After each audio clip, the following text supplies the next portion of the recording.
Welcome to the Peace and Possibilities podcast, the best place to learn all about how successful, happy people found work doing what they love. Thanks for listening.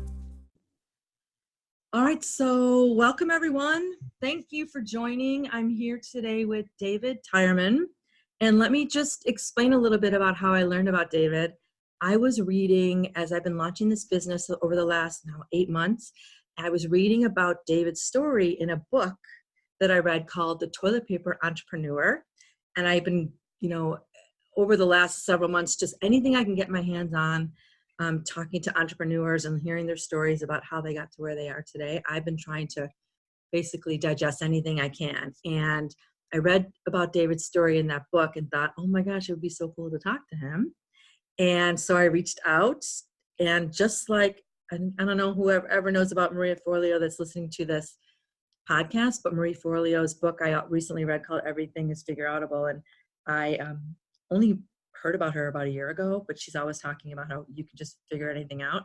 And it's funny because you do one simple thing, like all I did was email you, or I think I looked you up on LinkedIn, asked you a question, and you emailed me back and said, I'd love to participate in this podcast. And I love that because number one, that was so easy. Number two, I think who wouldn't reach out, but I guess not everyone does or thinks it would be that simple. So I'm here to tell you that sometimes all you have to do is ask a lot of the time.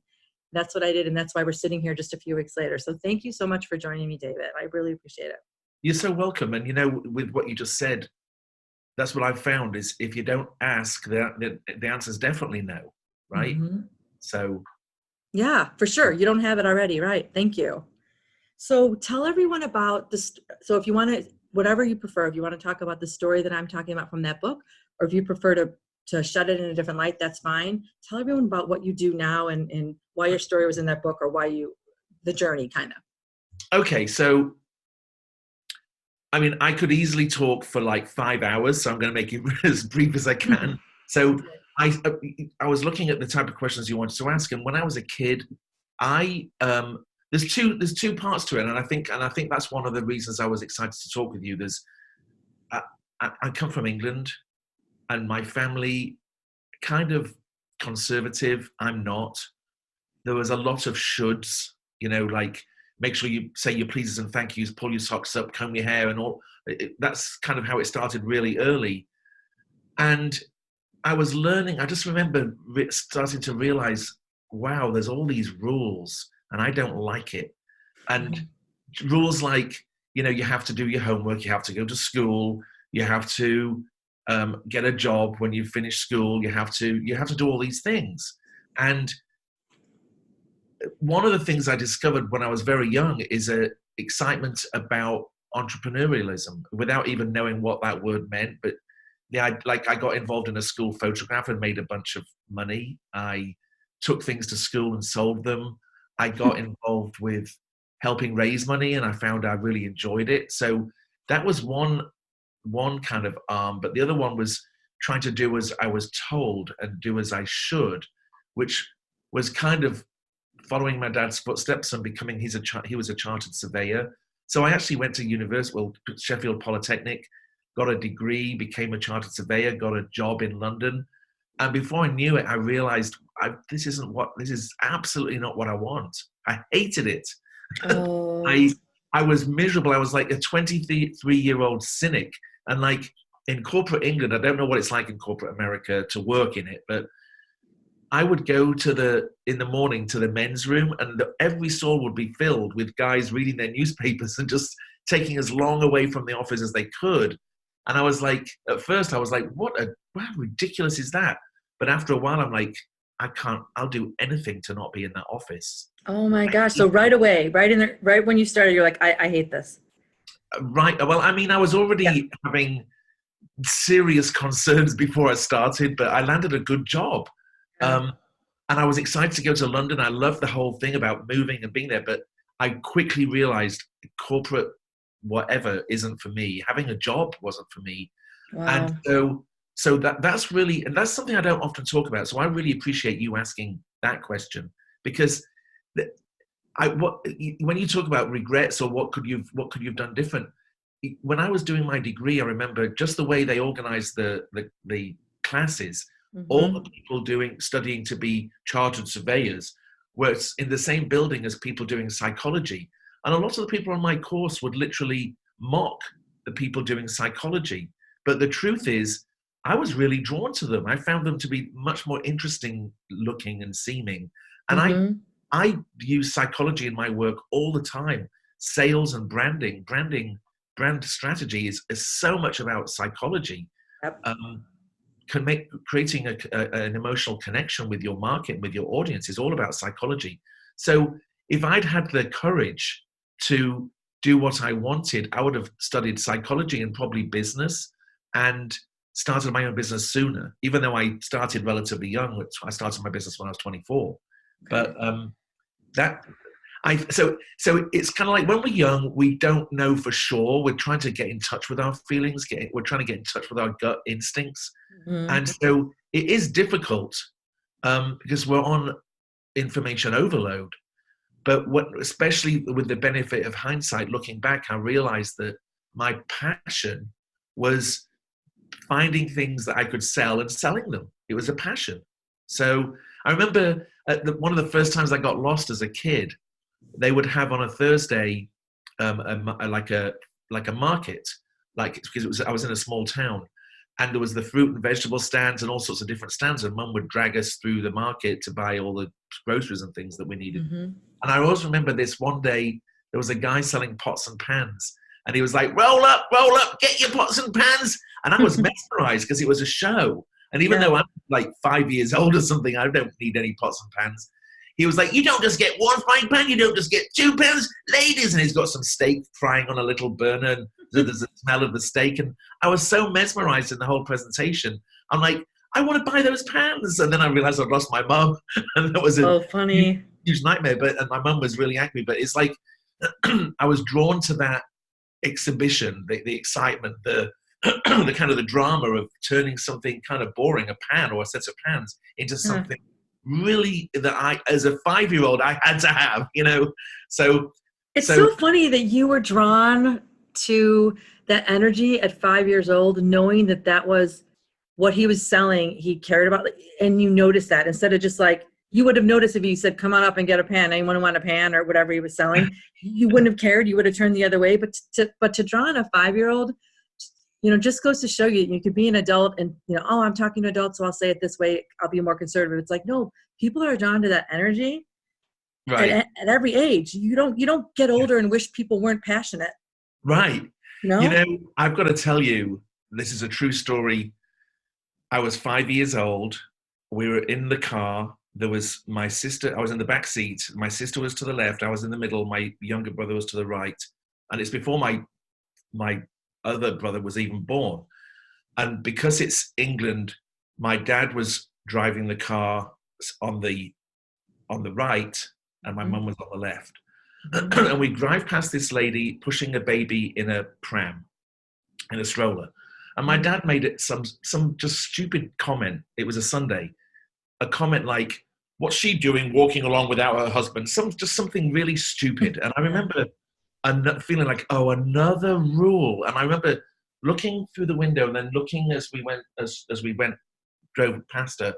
Mm-hmm. And I said, Mum, and she went, yes. I said, do men have to marry women? And she said, oh, of course they do. And then I remember my sister laughing, and I remember thinking even then, and I was 5, Yeah. I remember thinking, she's just laughing to try and sound adult. And I turned and I said, I'm going to marry a man. And I didn't know what I'd done, but how many years later, 5 to 30, I got married when I was 36. So 31 years later, I did exactly what I said I was going to do. Oh my gosh. So I just think that actually we do know a lot more than we realize when we're young. Yeah. We just are so busy trying to learn how we fit into this, whatever this is. Who knows what this is? We don't know. We're just on a piece of rock hurtling through the universe. Right. But I think the most important thing having the freedom, because I normally am asked to speak specifically about brand strategy and how I became a brand strategist and give a class to people in business who really want to build a brand. Mm-hmm. So I really appreciate having some freedom here to talk about the things that really go into kind of like, what is it? What are you made of? Where did this stuff come from? Where did these ideas come from? Because I think my journey has always been about trying to be true to myself, and of course making mistakes. Because once I got that job in London, pretty quick I decided just to sell everything I had, and I sold everything, like my railway set, all my toys from being a kid. I had a little sports car.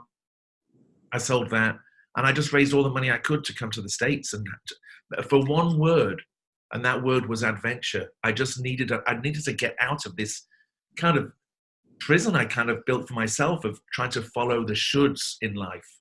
Was that when you said you sold everything and moved to the States? Was that at 24? Yeah. Like, so you got to, so you're in this job, you see everyone at work and they're trying to not be at work, and you realize you hate this, you don't want to do it. And then so like a year later, or you just made a plan and said, I'm selling everything and I'm going to the United States to Actually, I'd had a job. It was 6 months in. I made friends with this guy at work, and we decided to come to the States on vacation. Okay. And it was on that vacation that I realized I've got to be in this country. This is fantastic. We're in California. And I just said, sometimes when you're on vacation, sometimes when you're laying there having your cocktail under the sun, and you turn to your friend or your spouse or whatever, and you say, I could live here. Mm-hmm. And everyone's like, yes, yes. And I remember I said that. I said, I could live here. And he said, yeah. I said, no, listen, I'm serious. Don't just say yes. Don't bullshit me. Right. I'm so serious. I hate my life. I hate my job. I cannot, there were people who would start at that company in their 20s. Mm-hmm. I remember this one guy, he was brand new. So I said, come and join us for lunch. And I said, why did you join this company? He goes, well, they've got a good pension plan. I'm like, you're 28 years old. That is so and I just couldn't bear the idea of this. It's already all planned out. I couldn't stand it. Yeah. It's maddening. I have heard people say that before, like, okay, I only have 20 more years and then I can go do whatever I want. I'm like, 20 years? 20 years, even 20 minutes. 20 minutes, yes. I'm like, get out. First of all, you're not guaranteeing any of that time. So, and let's just say you do that and something happens and you don't get what you're expecting because the company fails or falls, whatever it is, and you just sacrifice all that time to get something way later. You don't even know if you're going to be healthy to enjoy it. It's so sad. Sad. There's many ways. I'm always looking for distinctions in life and in business because they help explain things. But there's a downside, and I never thought I would share this with you today, but there's people in my family who there's a crossroads, right? Mm-hmm. And I went one way and they carried on their way, mm-hmm. which was living shoulds. Yep. And people, they almost act as if I went on my own path just to piss them off. Yeah, to spite them. And I didn't. I had no clue what was going to happen when I came here. I went bust several times and I've been bankrupt. But what I've found is passion and happiness and love. Mm-hmm. So it's like, have you ever heard of a speaker called Brené Brown? Of course. So she puts it really well about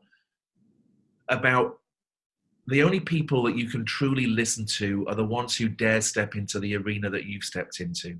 Mm-hmm. So, if you speak on stage and there's people who never speak, but they want to badmouth what you're saying, it's like, you can say something when you've stood on this stage and tried it yourself. Mm-hmm. Or if you do follow your path and you find success, say in relationships or just happiness in following your own path instead of living this life of should, you don't be mad at people that do it.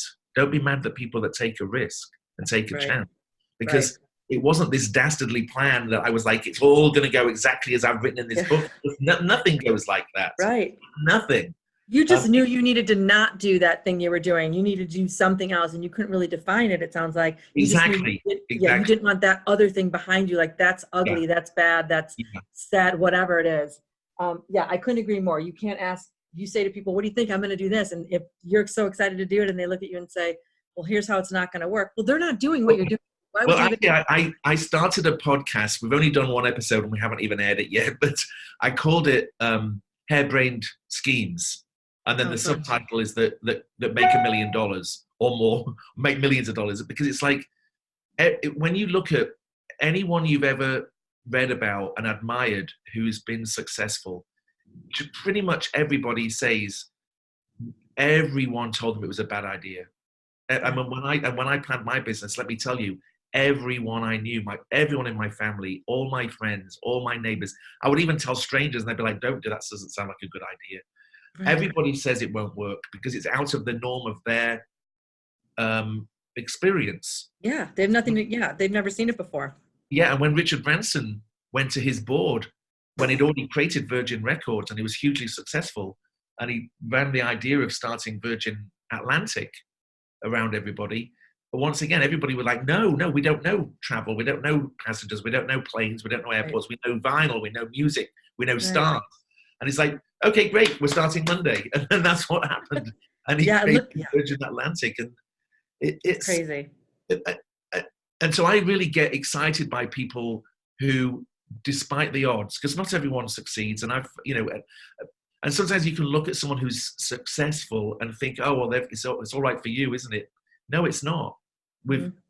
I've had so many mistakes and failures and losses and moments where you think, how are we ever going to recover from this? How can we possibly come back for another day? But then you have to sort of say to yourself, well, what are the alternatives? Because my alternative of being back in that London Underground at 7 a.m., Mhm. squashed like a sardine in miserable weather with everyone around you miserable, Yep. going to a job that you feel wretched at.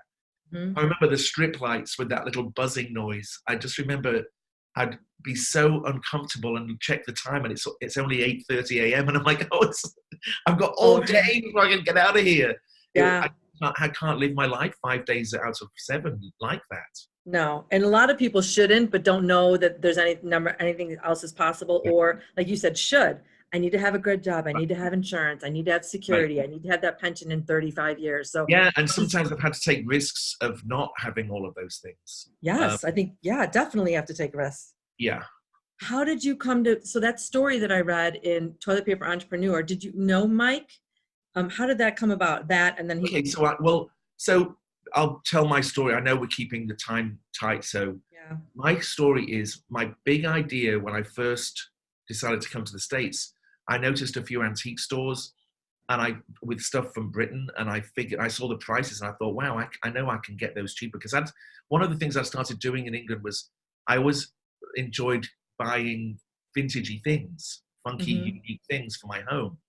So I had a few funky things around my flat, some old leather suitcases and trunks, and an old globe and things like that. So those are the things I didn't sell. I actually bought those things with me, and we actually raised $10,000. That's all we raised. We spent 5,000 on inventory, and we had 5,000 to live on. Oh. And we started off doing antique parties in people's homes, and it was a huge failure. No one bought anything hardly. So to shorten the story, we noticed that we went to South Coast Plaza, which is a big shopping mall in Southern California, and we noticed that stores like Polo Ralph Lauren, Nike, Tommy Hilfiger, Macy's, Nordstrom, all these stores used some of the stuff we had. Oh. So this didn't happen overnight, let me assure you, but we changed our business model. Like, these antique parties suck, we don't make any money, and we started trying to sell to stores. So to shorten the tape, you've been to a Ralph Lauren store, right? Yeah. And you know, when you see the racing skull and the mountain bikes and the vintage suitcases and Mm-hmm. dumbbells, also all the things that tell a story, they're telling Yeah. a brand story. Yeah. Well, my company that we started in a tiny little garage in Southern California, we grew into a $20 million juggernaut. We did every single Ralph Lauren store on the planet, every store in North Wow. America, Japan, Europe.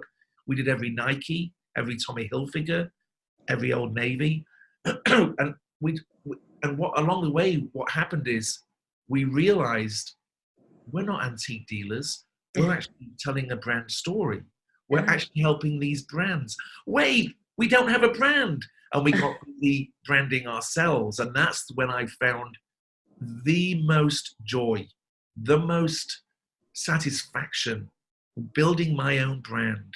And it made our company take off. So Wow. people started asking me, how did you do that? Because we literally went from a little house to a 27,000 square foot, the biggest live work building in the whole of San Francisco.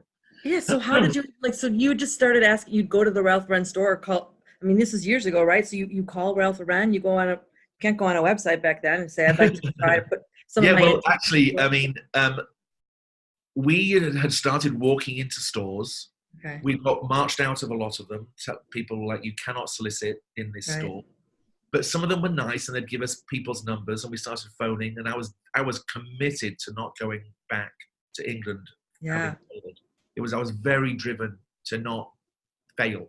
that's key. Um, and I was like, I'll be up first thing and on the phone, just calling. I was no good at sales back Right. then, but um, we started doing trade shows specific to that industry. And our first trade show in San Diego, we came. I mean, we went there on literally fumes, and we wrote about $200,000 of business during those 4 days. Oh my And, gosh. and that's the rest for that business. I sold that company a few years ago, but the rest was history. Every year we did better than the last. Oh Um, my and so gosh. it was really more about persistence. And we had a very unique brand. And that's what has really helped my career, because I learned some very important things about not, you know, what's the way the story started about not following the pack, not Mhm. doing the shoulds. Most businesses do the shoulds. Yep. They check off, oh, we got a website, oh, we got our social media, oh, we got um, our logo, whatever. Yep. But most businesses, and I'm telling you, 99%, literally emulate the way it's done in their industry. How, Yeah. you know, law firms all seem the same pretty much. Yeah. You go to the wine store, nearly all the labels are boring. And Yeah. I've spoken in front of major people in the wine industry, and they've hired me because of what I've said about why aren't we? Let's rock the boat. Let's do Yeah. things differently. Let's make people. We have to connect on an emotional level. So that's Yeah. how I do what I do. And I'm just quickly gonna. Yes, tell us about this. You saw one chapter I wrote in Mike's book, but this is this is this book has changed my life. This book, um, Mike McCallowic's actually, the reason I'm in his book is because he said this book is the best book on marketing he's ever read. Ah, I didn't realize that. So he read this and then he put you in his book. Okay. Yeah, a mutual friend of ours introduced us to each other, Okay. and I sent him my book, and we've been friends ever since. Because this book is about it. It truly is about understanding showing you really how to go about building a brand. It busts all the brand myths, because there's so many myths out there that people are laboring under falsehoods. Yeah. And some people think you need, $500 million to build a brand. You don't, because No. we were on the front page of the Wall Street Journal. We were in thousands of newspapers, magazines. But we blew our brand up when we created our brand and did unique, Unique. tongue-in-cheek branding. Yeah. So that's that's the nutshell of how I started and where I am right now. It's so fascinating. I'm all of the words that are coming that you keep saying that are just like in my mind, and I'm a common theme when I'm talking to people on this podcast is, being persistent, being driven. Like you're like, I am not going to. It's almost like away from the suffering towards the passion, obviously, and something that's exciting. But it's also like I am not going back to that hell, for a lack of a better term. I'm not going back to that thing that I can just, all the stuff you described in the London, the dark and the dreary and the miserable people. It's like, I'm not going back there, and I will do Yeah. anything to stay this course. I want to throw in though, I think this is really important, because I can be so driven, but I can also be so lazy. I can be so disorganized. I can be completely distracted. So when people say, "Oh, that you've got to be driven," yes, you do. You have to be. You have to be dedicated. But I found that I'm more of a project-driven type of person. So, like at the moment, we're creating this 12-week brand program for people to do online, but it's all Okay. live, like kind of like this. So whoever Yeah. does it's my one-on-one attention during the class. But that is a project that allows me to jump out of bed and work all day. Mm-hmm. Excuse me. But in the general course of things, I have my, just like I always tell people, even, oh, sorry, I did turn my ringer off. Even light, the fastest known thing in the universe, Mm-hmm. goes like this. It doesn't just go in a straight line. In Okay. fact, I would say we never want to see a straight line because that means we're dead. So Yeah, good point. everything goes up and down. Everything goes in waves. Light is very, it's a very specific, exact wave, Yeah. but life and business isn't. And even though people project, oh, he's very successful, how did he do it? I wasn't just put on this planet to do business. I was put on this planet. The word adventure applies to business, it applies to Mm-hmm. life, it applies to relationship, it applies to everything. So there's been times when I've been more focused on love and being with my partner Mm-hmm. and letting business take a bit of a backseat. And then there's other times when sometimes when I've been like, wait, we've got to make some money. So there's times when it happens. So all I'm saying is it's about, people talk about that life bit work balance. It's never in balance. Right. But I don't want to give an impression that to be successful, you have to be driven all the time. It's just not like that. Yeah.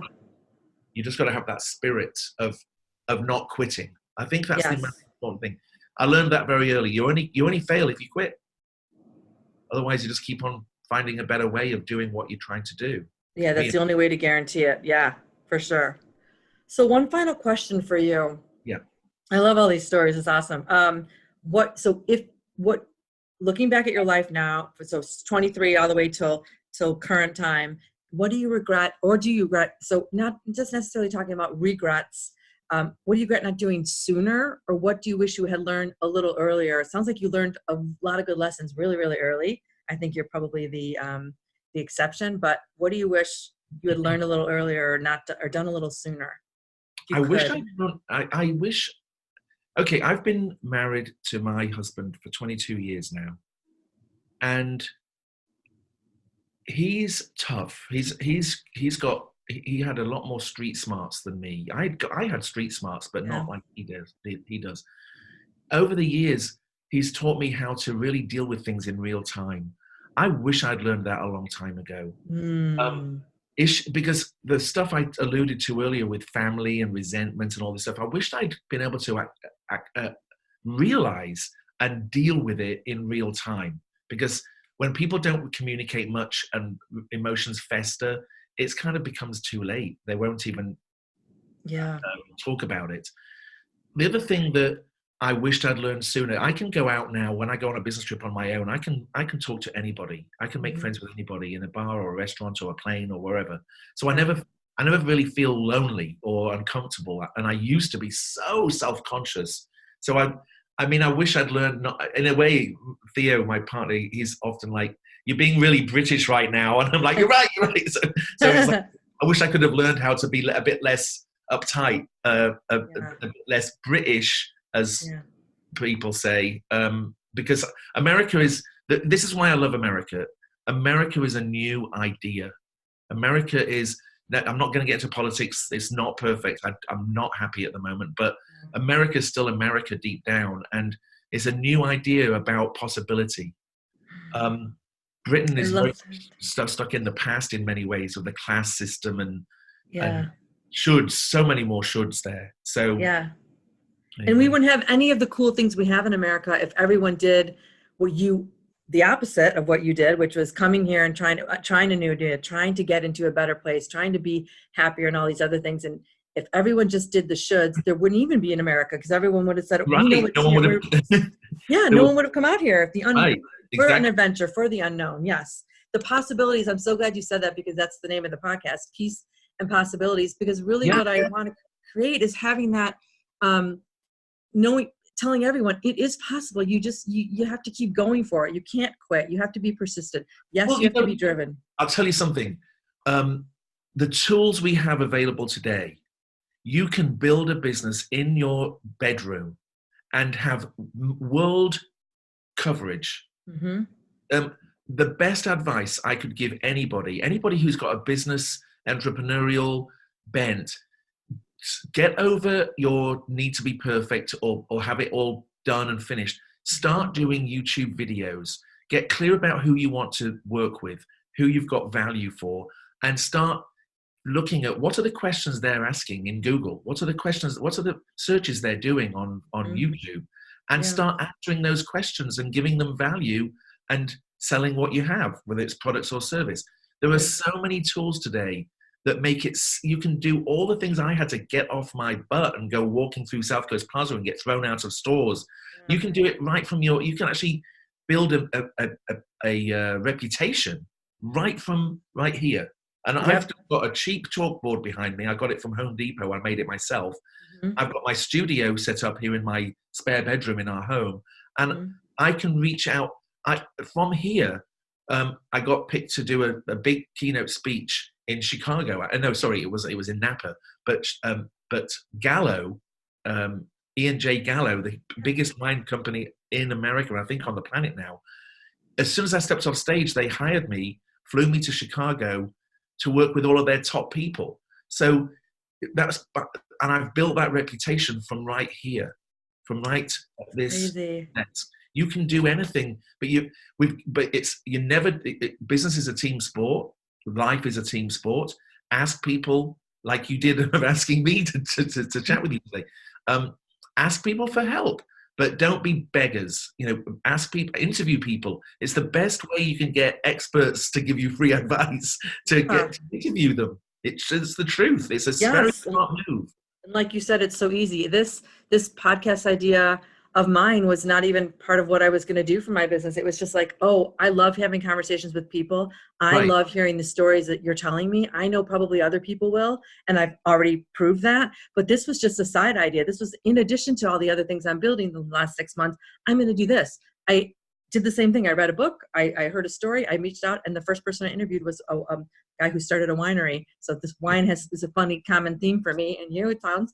But it was just, I'll just start doing this and have conversations. And it's been so easy because all I need to do is turn on my computer and hit record. It's unbelievable. It's exciting. And it's just, there's possibilities out there. I've got to tell you this. I was working with a client in Detroit, and it was a 6-month or so project. And the guy that I spoke to most, a guy called Mike, we got to be friends. And one day he says, I've got a podcast. I'm like, cool. What do you talk about? And he goes, well, me and my buddy get together and we talk about movies. I'm like, I love movies. What do you like? What do you talk about? How long is your show? Where is it? And he goes, and actually, funny enough, his show would go on for an hour and a half or 2 hours sometimes. And they would just talk about movies and give their opinions and kind of argue a little bit. They both had difference of opinion. Anyway, he sent me a link and I was looking at it. I'm like, wait, is that 3 million people you got listening to your podcast? Oh my gosh. So I phoned him up and I'm like, you've got 3 million people listening. And he goes, yeah. I'm like, do you realize what you're sitting on here? So I called my friend with a digital marketing company. I said, how much is he worth? And my friend's like, do you realize on CNN or MSNBC or a lot of these day shows, some of the big names are only getting 1.8 million on a huge show. Right. So I hooked them up and he started monetizing his show. He didn't even know what he had. He just was doing it for fun. But it's a great example. $10 an episode. I mean, the opportunities to make money are unbelievable, to add value, to do things, because he's not selling his show. He's just attracting sponsors to his show. Right. It's fantastic. Yeah, it's unbelievable. It is fantastic. Oh, I love that that's so cool. That's a cool story too. And I didn't get a cut. You're like, this is my idea. Wait a minute. Yeah. But yeah, it just goes to show you really can create anything. But there's no excuse, first of all, in this day and age for sure. But it's just got to teach yourself something, ask a lot of questions, and then start, like you said, not be perfect. Just start and then figure out as you go. Otherwise, you're never going to do it. Yeah. And funny enough, since you asked me to do this, Mike McAllowicks reached out, and I'm speaking on the same stage as him in March of 2020 in Pittsburgh, I think. So it'll be the first time I've shared a stage with him, and I cannot wait. He's fun. a great speaker. So cool. Yeah. Oh, that's so interesting. Yeah. Um, Everything gets connected eventually, huh? One way or another. Thank you so much, David. It's been so fun talking to you. It's been a pleasure. I love hearing your stories, and I want to talk to you again. So hopefully we can arrange that. This has been Let's stay in touch. fun. Sure. Yeah, you have great stories and great energy. And I just want to close out with saying that all I did, you guys, was go on LinkedIn and ask him a question. And you were so generous and gracious just to say, count me in, like, let's do this. You know, you don't even know me, you know nothing about my business or anything. You just said yes to having a conversation. And that is, that keeps me hopeful. And that, you know, it's just another example of, You'll find loads of people who are prepared to do it, especially when you're the way you went about it. Because when I, you know, just real quick, and I know you've got to finish Sure. this show, but you know, sometimes on Facebook, I see it most on Facebook, people I actually know sending a message saying, "Hey, do you mind going to this thing and pressing like? And I'm in line to be, I've got to get 20,000. And will you do this for me, me?" And it's just like, I'm like, no, I'm not, because what's in it for me? You've got to, in this life. The reason you see vagrants begging for 25 cents is because they want something without giving anything back. We can always, even if it's just giving a dance or a joke, something, we have to give value. We have to be creative. So if you need people to do something, never treat it as a favor, show them some value and they'll do it. So the value. How did I do that? How did I do that? I didn't even know I was doing that. Well, in my business as a brand authority, in a way, as someone who stands on stage and guides people and gives people advice and direction on how to do things, how to build your brand right, and also how to avoid doing it wrong. The more exposure I get, the better. So whether you've got at the beginning of a podcast, you could have 10 viewers. I don't know. You could have 1,000. It doesn't matter. But getting exposure, getting your name out there. So you're giving me value by helping me get my name out there more. Okay. So I rarely say no. I mean, I do say no. There's a number of, I would say about 25% I have to say no to because it just isn't a good fit or there's something weird about it. Yeah. But no, you're giving value by, and plus experts, because I've spent a lot of time becoming an expert in my field. It's not something you're born with. Right. It's something you have to hone all the time. So experts do like to share their wisdom, typically. Yeah. And it's a win-win. Yeah, and usually you got there because of all the hard lessons you needed to learn. And it's obviously people have to work hard to get somewhere, but it's nice to be able to help people a little bit along the way to say, you could do that, but here's what my experiences was, and here's what worked for me. So why not impart the wisdom, or what's the point in having it? I'll tell you something else. I'll tell you something else I've got to throw in for you. Compliments go a long way. So I have a client, I'm not going to mention his name. He's big, you know, he's very successful, and his company puts on this big event, and they asked me to speak, and they said there's no fee. And I said, but they had a lot of people watching, and it has been good for my business. But so I showed up just from my desk and did my 30-minute, 40-minute presentation. And then I started trying to contact him and he was ignoring me. And so then I watched the interview and I just wrote him a note saying, you were absolutely amazing. You were such an amazing interviewer, so smart and not bad looking either. And I said, can I interview sometime? And he immediately wrote back saying, yes. Oh, so, funny. You know, give people real, honest compliments, and give them value, and they'll show up. Not 100%, but you know, better than begging. Yeah, and you always can say if they say no, it's just because, like you said, it's not a good fit, or there's something not right. It's not good timing, and there's always someone else. So that's one of the biggest lessons I learned in this too. So saying no to me 5 years ago would have been like, oh, I just probably would have gotten down about it. I wouldn't have continued on. What am I doing wrong? Instead, I just say, okay, thank you. I appreciate it. And I'll just move on to the next person because someone else will do it. Right. Exactly. Wants to share. Yeah. Well, thank you so much. I really appreciated this conversation. And tell us the name of your book one more time. I don't even think you actually said it. I don't think I did. It's called World Famous. It's on Amazon. You can get the paperback or the Kindle version. And my name is David Tyreman. So you can look it up. world Thank you, famous by David. David I'm going to Tyreman. check it out too because I haven't seen it yet. I read it. So Okay, cool. I read books all the time. So thank you so much. You're welcome. Take care. And I can't wait for people to hear all your wisdom. You were awesome. Thank you. You were. I'll speak to you soon. Thank you. Thanks for listening. If you love this content, please rate us 5 stars on Apple Podcasts or whichever platform you found us on. You can get all my social media links in the description below. Help us keep the momentum going so that every person can live their lives happily, doing work they love.